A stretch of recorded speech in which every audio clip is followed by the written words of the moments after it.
दोस्तों, सम्राट अशोक को कलिंग युद्ध जीतने से पहले चंडाशोक और कालाशोक जैसे नामों से जाना जाता था। लेकिन इस युद्ध ने उनके हृदय को हमेशा के लिए कैसे बदल कर रख दिया। आगे उन्होंने अपनी धम्म नीति के तहत दुनिया को जो सीख दी, आज वह हमारी सबसे बड़ी पहचान है। तो आइए दोस्तों, जानते हैं इस वीडियो में सम्राट अशोक का संपूर्ण इतिहास। तो दोस्तों, पूरी जानकारी के लिए वीडियो को पूरा आखिरी तक जरूर देखिएगा। तो आइए दोस्तों, वीडियो को शुरू करते हैं। सम्राट अशोक की गिनती इतिहास के सबसे महान शासकों में होती है। वह चंद्रगुप्त मौर्य द्वारा स्थापित मौर्य वंश के तीसरे राजा थे। उन्होंने 272 ईसा पूर्व अपने पिता बिंदुसार की मृत्यु के बाद सत्ता संभाली।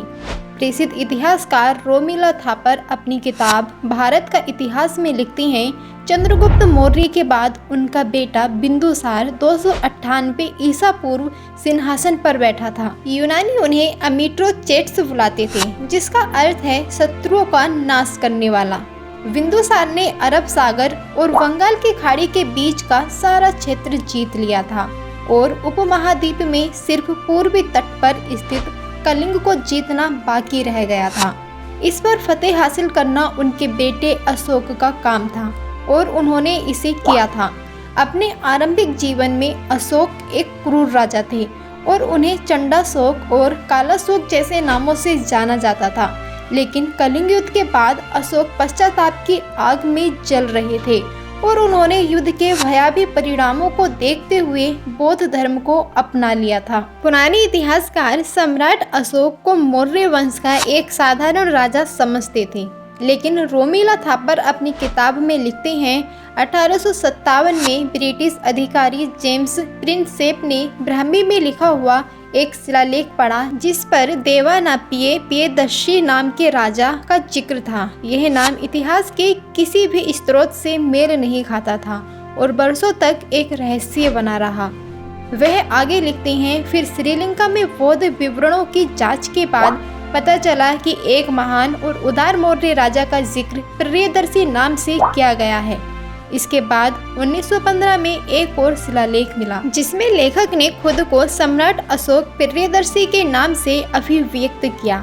इससे साफ हो गया कि यह सम्राट अशोक का दूसरा नाम था। अशोक के पास अद्वितीय सैन्य और प्रशासनिक क्षमताएं थी, लेकिन वह महत्वाकांक्षी व्यक्ति थे। इसी वजह से बिंदुसार उन्हें पसंद नहीं करते थे और उन्हें सत्ता से दूर रखना चाहते थे।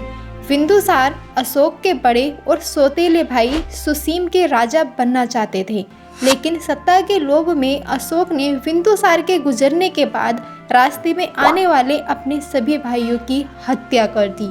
कलिंग के पास विशाल सेना थी, लेकिन सम्राट अशोक इसे हर हाल में जीतना चाहते थे।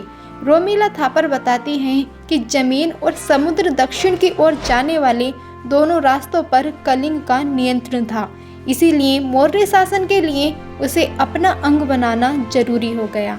इसी के तहत अशोक ईसा पूर्व कलिंग पर आक्रमण कर दिया। इस युद्ध में लाखों लोगों की जान गई, लेकिन इस युद्ध ने अशोक के हृदय को हमेशा के लिए बदल कर रख दिया और उन्होंने धम्म की नीति अपनाई।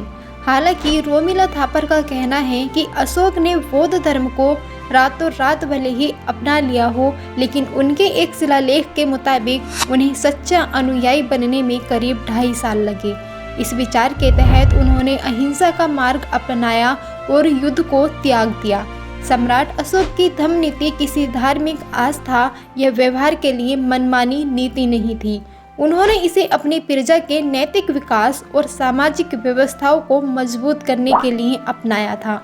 इसके तहत उपदेश दिया गया कि लोग अपने माता पिता की बात माने, ब्राह्मणों और बौद्ध भिक्षुओं का सम्मान करें और दासों और सेवक के प्रति दया भाव दिखाएं। इसमें ना तो किसी पत्थर पूजा की जरूरत थी और ना ही किसी और कर्म कांड की। अशोक ने एक पिता की तरह लोगों को अच्छे व्यवहार को अपनाने के लिए प्रेरित किया। इसी नीति को मोहित समेत समाज के सभी हिस्सों में बढ़ावा देने के लिए उन्होंने धम्म समाज की शुरुआत की। सम्राट अशोक ने धम्म के प्रचार के लिए कई शिलालेखों और स्तंभ लेखों का निर्माण करवाया। जो पढ़ नहीं सकते थे उन्हें पढ़कर सुनाने का आदेश दिया गया। इसके अलावा मध्य एशियाई देशों और श्रीलंका में दूत भी भेजे गए। अशोक ने अधिकांश शिलालेखों को ब्राह्मी लिपि में बनवाया, लेकिन भौगोलिक स्थिति को देखते हुए उन्होंने खरोष्टी और आरमाहक लिपि का भी प्रयोग किया। जानकारों का मानना है कि अशोक की धम्म नीति सफल नहीं हुई। कई यह भी मानते हैं कि इस अहिंसावादी नीति ने अशोक की सेना को कायर बना दिया था, जिससे बाहरी शक्तियों के लिए आक्रमण करना आसान हो गया। लेकिन सम्राट अशोक ने धम्म के जरिए मध्य एशिया, यूनान लेकर श्रीलंका तक अपने राजनीतिक प्रभाव को स्थापित किया और गंगा के मैदान और दूसरे क्षेत्रों को एक सूत्र में पिरोया। वहीं मौर्य साम्राज्य के पतन का कारण कुछ और था। दरअसल सैनिकों और अधिकारियों के लिए रहन सहन और नई बस्तियां बसाने के कारण मौर्य साम्राज्य पर आर्थिक संकट काफी बढ़ गया था और खेती से हासिल राजस्व के जरिए राज्य की जरूरतों को पूरा करना आसान नहीं था। नतीजा, शासन प्रणाली कमजोर होने लगा। सम्राट अशोक ने 37 वर्षों तक शासन किया और 232 ईसा पूर्व उनकी मृत्यु हो गई। उनकी मौत के 50 वर्षों के बाद उत्तर पश्चिमी क्षेत्र पर यूनानियों ने कब्जा कर लिया। नतीजा, 180 ईसा पूर्व भारत में साम्राज्यवादी शासन का पहला प्रयोग खत्म हो गया। सम्राट अशोक द्वारा सारनाथ में बनवाए गए स्तंभ को भारत का राष्ट्रीय प्रतीक माना गया है। अशोक स्तंभ में 4 शेर हैं जो चारों दिशाओं में देख रहे हैं। इसमें एक चक्र है जो संकेत देता है कि धर्म का पहिया लगातार चलता रहे। वहीं शेर को बुद्ध का प्रतीक माना गया है। सम्राट अशोक ने तलवार के दम पर पूरे भारत को जीता, लेकिन अपने दम के जरिए अपना विजय पताका दूसरे देशों में भी लहराया। उन्होंने हजारों साल पहले जिस धर्मनिरपेक्ष राज्य की नींव रखी, आज वह हमारे संविधान की सबसे महत्वपूर्ण कड़ी है। तो दोस्तों, वीडियो में दी गई जानकारी और वीडियो आपको कैसी लगी है हमें कमेंट के माध्यम से जरूर बताइएगा।